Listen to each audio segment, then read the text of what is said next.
We've already made a big change inside this garage. We have all the storage space we need for lawn and garden tools, perfect storage above the garage doors for ladders and other long things that may end up in this room, and even a special place for a wheelbarrow. Now this wheelbarrow is going to get a lot of use around here because one of the homeowners is really into gardening.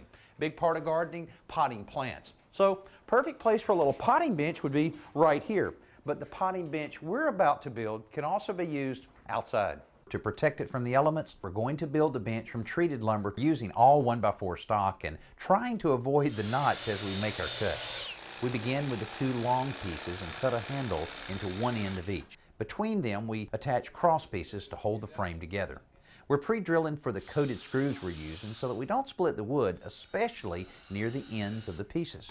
Opposite the handles will be a small tray for the garden tools, and next to it we're mounting a 5-gallon bucket which will be our potting soil well. The top half of the bench will be the frame we add on to form the rest of the bench. By angling these 1 5/8 inch screws, we keep them from going all the way through the two 3/4 inch thick boards as we build up the bottom corners.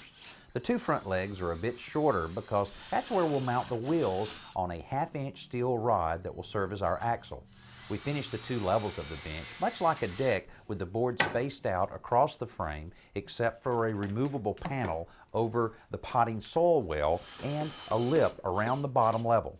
We sand off the rough spots and we're done. Our portable potting bench should work very nicely both inside and out.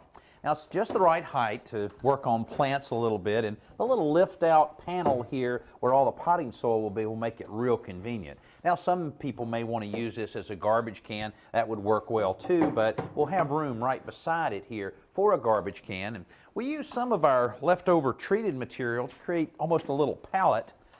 And this can be positioned right in the corner, perfect place for larger bags of mulch or fertilizer so that they're not touching directly on the concrete itself.